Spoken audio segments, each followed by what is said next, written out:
Offer me money. Offer me power. I don't care. I think the stock is still a great stock because EV adoption today is 12 and it's going to go to 60 over the next 7 years. And Tesla right now has about 16% share of that EV space. And with Cybertruck, a refreshed Model 3, and most importantly, a $25,000 vehicle, we think it can still, grow its volumes 30 to 35% a year. As a growth manager, I cannot find growth stocks that have volume growth of 30 to 35% a year.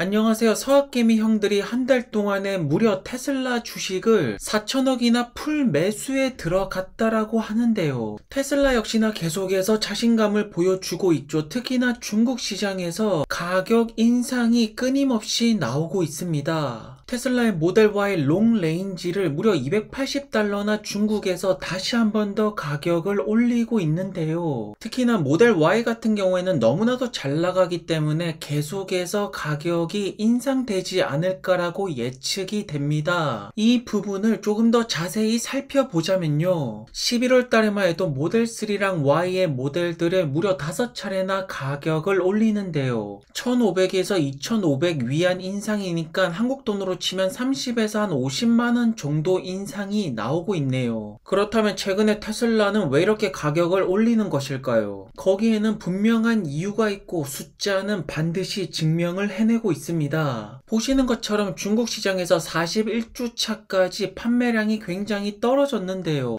하지만 42주차부터 보험 등록 대수가 정말로 가파르게 올라가고 있습니다. 확실하게 테슬라의 차량 판매 대수는 계속해서 올라가고 있기 때문에 최근에 테슬라 차량 가격의 인상이 무려 5번이나 나오지 않았나 싶고요. 프리미엄 브랜드를 본다라면 이번 달 19일까지 테슬라는 39,300대가 등록이 되었고 그 뒤로 BMW, 아우디, 벤츠와 같은 독일 기업들이 바짝 뒤쫓아 오고 있습니다. 그리고 13일부터 19일까지 본다라면 BMW가 16,500대, 테슬라가 16,300대인데요. 여기서 중요하게 볼 점은 역시나 모델 Y와 모델 3의 판매 비율이 되겠죠. 여전히 모델 Y가 너무나도 잘 팔리고 있습니다. 16,000대 중에서 12,800대가 모델 Y이고요. 모델 3의 판매량은 3,500대인데요. 모델 3의 새 버전이 판매량을 반드시 받쳐줘야 되는데 모델 Y가 너무나도 잘 나가는 것 같습니다. 그리고 여전히 중국 시장에서 전기차 플러스 하이브리드를 합친다라면 비아디의 판매량은 굉장히 높은 편이죠.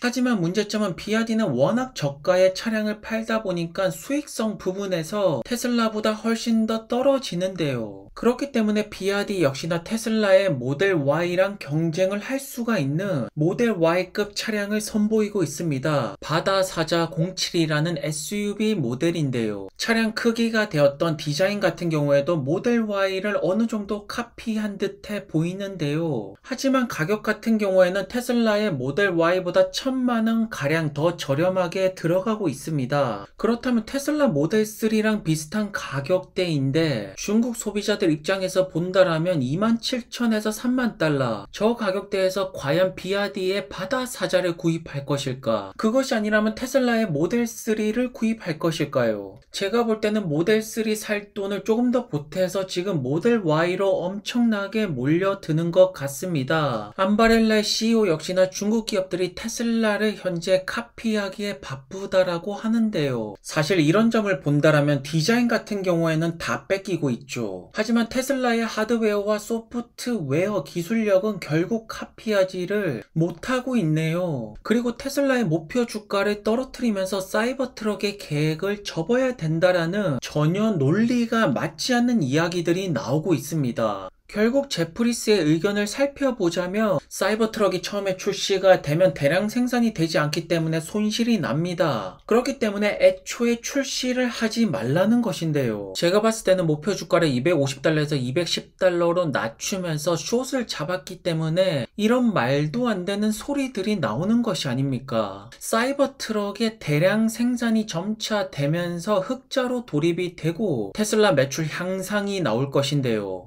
하지만 초반에 나오는 손실 자체를 내지 말라고 말하는 것이 아닙니까? 현재 사이버 트럭에 대한 스펙은 조금씩 공개가 되고 있습니다. 끄는 힘이 되었든 얼마만큼의 무게를 실을 수 있을까? 하지만 가장 중요한 것은 역시나 가격이 될 것인데요. 우선 현재 포드랑 리비안 픽업 트럭을 본다라면 평균 주행거리는 300마일 정도로 보여지고 있고요. 가격 같은 경우에는 한 7만에서 8만 달러 정도로 보여집니다. 하지만 리비안의 R1T의 메가팩 옵션 같은 경우에는 배터리를 조금 더 추가하면서 주행거리가 410마일이 나오죠. 그렇기 때문에 사이버 트럭 역시나 첫 번째 모델 같은 경우에는 주행거리가 320에서 340마일 정도로 예상이 되고요. 향후 배터리셀이 조금 추가가 되면서 주행거리가 긴 모델은 400마일이 넘겠죠. 그리고 가격 같은 경우에는 8만에서 9만 달러 플래그십 모델이 현재 가장 유력한데요. 점차 판매량이 늘어나면서 6만에서 7만 달러, 나중에는 5만 달러까지 떨어지지 않을까라고 봅니다. 결국 포드가 되었던 리비안이 되었던 테슬라가 되었던 픽업 트럭의 가격을 낮추려면 반드시 대량 생산과 대량 판매가 이어져야겠죠.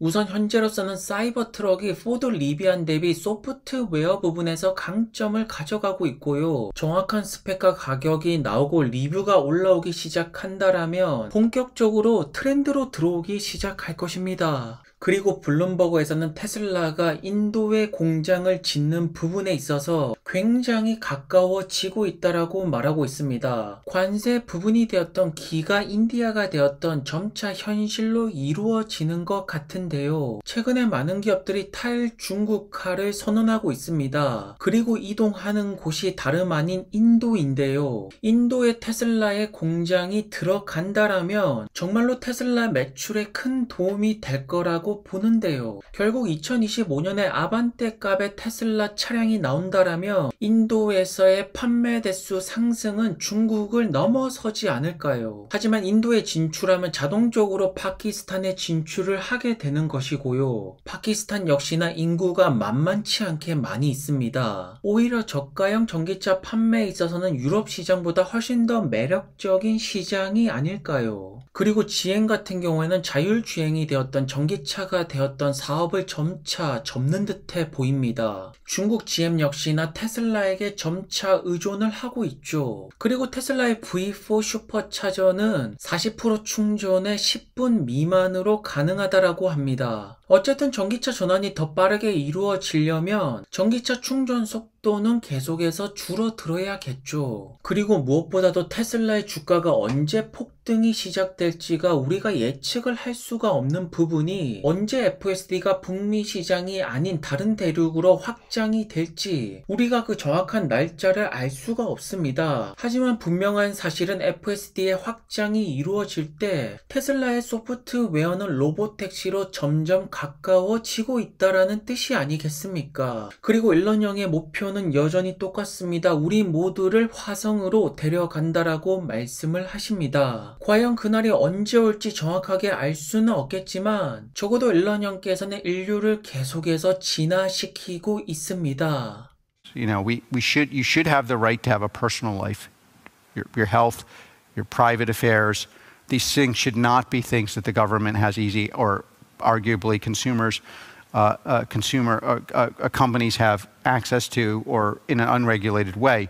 그리고 최근에는 마소와 오픈 AI가 AI 주식들에 대한 관심도를 계속해서 증폭시키고 있죠. 그리고 팔란티어의 새로운 소식으로는 NHS 계약건이 정말로 가깝게 왔다라고 합니다. 이 정도면 거의 도장 찍기 1초 전인 것 같은데요. 그렇다면 NHS 공식적인 발표가 난다라면 헬스케어 분야에서 팔란티어의 또 다른 추가 계약이 나오지 않을까 싶은데요. 왜냐하면 미국 우방국 중에서 수많은 의료 섹터로 팔란티어가 치고 들어갈 수 있는 명분을 만들어주는 것이 NHS 계약건이 아닐까 싶습니다. 팔란티어에서도 최근에는 다른 분야보다는 헬스케어 분야를 굉장히 강조하고 있죠. 물론 팔란티어가 NHS 환자들의 데이터를 유출시키지는 않겠지만 가장 중요한 것은 그 데이터를 확보하게 된다라는 것입니다. 결국 이 데이터가 팔란티어에게 또 다른 파워를 주게 될 것이고 또 다른 추가 매출로 이어지게 되지 않을까요? 그렇기 때문에 큰손들은 팔란티어를 꾸준하게 계속 사는 것이고요. 사실상 국방부 의료 섹터만 독점적으로 가져가더라도 엄청난 매출 상승이 기대가 되는데요.